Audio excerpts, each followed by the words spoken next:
The presidency has finally confirmed that some appointees attached to the office of the vice president have been asked to go. The confirmation, which is contained in a statement by the presidential spokesman, Mr. Garba Shehu, explains that there is an ongoing overhaul of the seat of government, which has resulted in several political appointments being revoked or reviewed for a second term. According to him, the exercise is on the orders of President Buhari and is aimed at cutting down multiple authorities and reducing administrative costs. He says the overhaul affects the office of the president and the vice and is not targeted to undermine anyone. According to him, there has been a streamlining of staff going on for a while. The president has always had fewer staff than the vice president, and there were always plans to reduce the number of staff at the villa. He goes on to say that there is no need to read any ulterior motive into the exercise. The presidency wishes to strongly deny rumors of a rift between President Muhammadu Buhari and Vice President Yemi Osinbajo. The relationship between the two leaders remains excellent and trusting. Together, they will script a glorious future for the nation. The presidential spokesman insists that the president is in control of his government and there is absolutely no one too powerful for him to control. The vice president is back in the country after attending an extraordinary ECOWAS summit in Niger Republic to review the ongoing situation in Guinea-Bissau. On Wednesday, the West African bloc had given the illegal government led by President José Mario Vaz 48 hours to resign or face sanctions. The president had sacked his cabinet on October the 29th ahead of elections scheduled for November the 24th and replaced the outgoing ministers as well as some other key officials. ECOWAS is appealing to those who have been installed in the illegal government to resign. President Vaz had said on Sunday at a campaign rally that he would never change his decision. The Catholic Bishop of Sokoto Diocese, Dr. Matthew Kuka, has criticized the country's dependence on foreign nations and aid agencies for infrastructure development. He mentioned this while speaking as a guest lecturer at the 8th and 9th Convocation ceremony of the Achievers University in Owo, Ondo State. He notes that without freedom, there can't be development, adding that democracy has never delivered infrastructure development anywhere in the world. Management and students of Achievers University of Ondo State, leading the Catholic Bishop of Sokoto Diocese, Dr. Matthew Hassan Kuka, to the commissioning of a newly constructed female hostel as part of events of the institution's 8th and 9th Convocation ceremony. In the name of the Father, and of the Son, and of the Holy Spirit.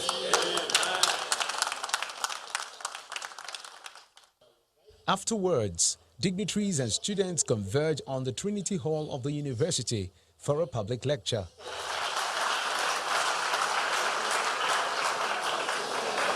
The guest lecturer, Dr. Matthew Kuka, in his lecture titled "Some Reasons Why Nigeria Has Failed to Achieve Success," laments about Nigeria's high dependence on foreign nations and agencies for the provision of infrastructure.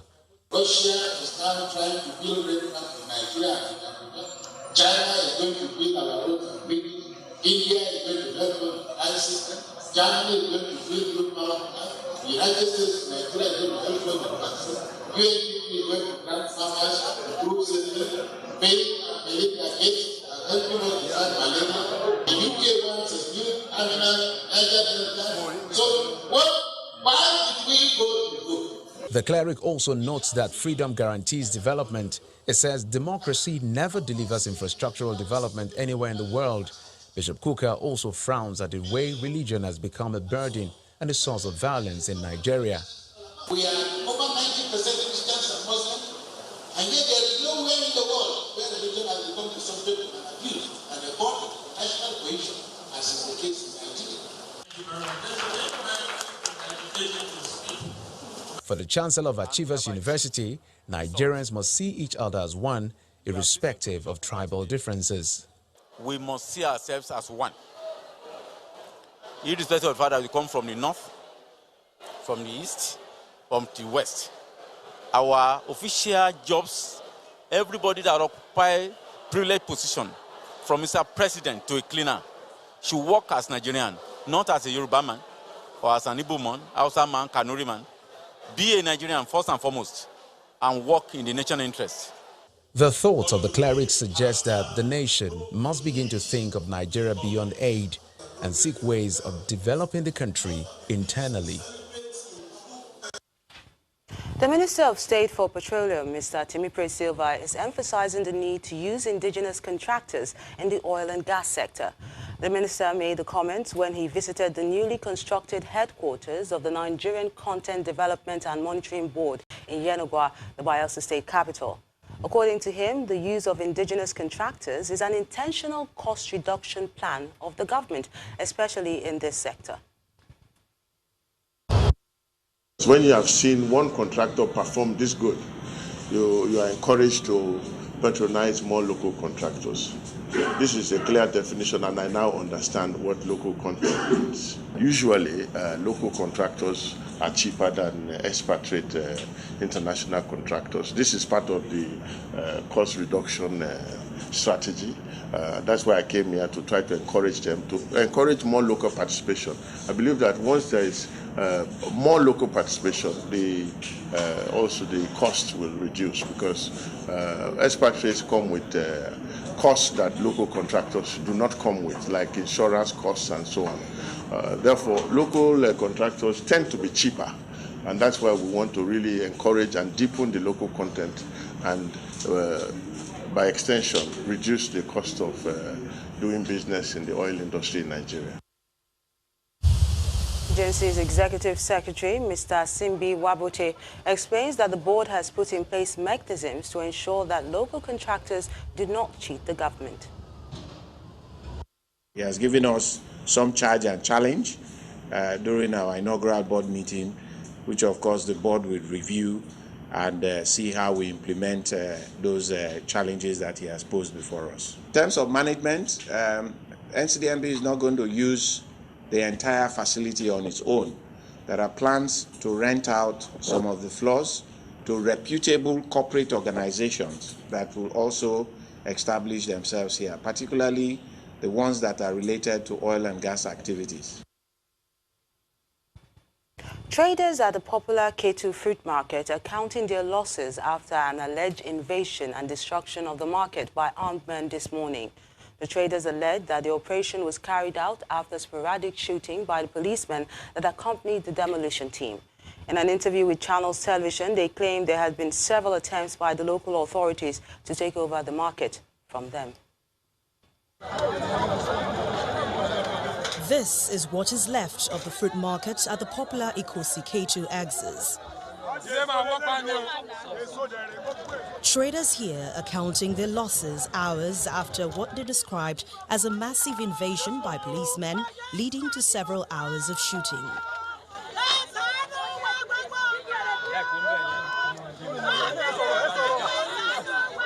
Although they are from different tribes, they speak in one voice over what they call an attempt by local authorities to take over the market, which has been in existence for over 40 years. We just saw Mopo like 100 and one bulldozer. They just come this morning and they started destroy all our shed. And we came there, we meet them and what is happened? They don't tell us anything. They just destroy everywhere inside the market. We are many here. Anybody that is suffering, if you can be able to walk into this market, they will feed the child, even feed the husband. Many of our husbands, they've returned them. But because of this market, we don't know the pay. Police authorities, however, claim the men who accompanied the demolition team were on legitimate duty after responding to a request from the council chairman over an approved demolition. The traders had before now raised an alarm over the impending demolition. They said they want to use this place for an estate, which we don't believe is right. The market belongs to the government, really.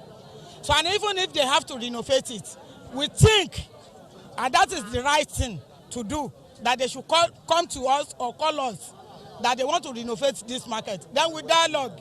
All attempts by Channels Television to get the reaction of the council chairman proved abortive as he declined to give any comments. With the market now demolished, all eyes will be on the authorities to see what becomes of the once busy fruit and vegetables market.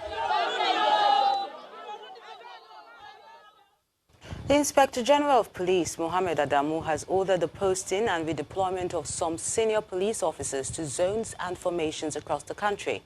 A statement from the police spokesman lists Assistant Inspector General of Police Ahmed Islasu as the AIG in charge of Zone 2, Lagos, while AIG Dan Bature is assigned to the force headquarters in the nation's capital, Abuja.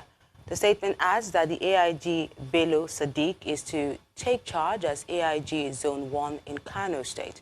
According to the police chief, the posting and redeployment is as a result of the recent promotion of commissioners to the rank of Assistant Inspector Generals of Police. He tells those affected to bring their vast experience and professionalism to bear in advancing the fortunes of the Nigerian police. To legal matters now, the Court of Appeal sitting in Makurdi, the Benue State capital, has affirmed the decision of the Election Tribunal sacking the Deputy Speaker of the State House of Assembly, Mr. Christopher Adaji, as the lawmaker representing Ohimini State constituency. The court said the separate appeals filed by the People's Democratic Party (PDP) and Mr. Adaji lacked merit.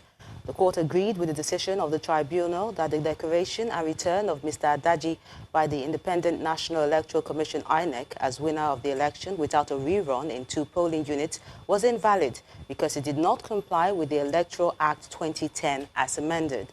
The appellate court further held that the findings of the tribunal have not been appealed. It therefore issued an order directing INEC to conduct fresh elections in the 2 polling units within 90 days from the day of judgment, as earlier ordered by the tribunal.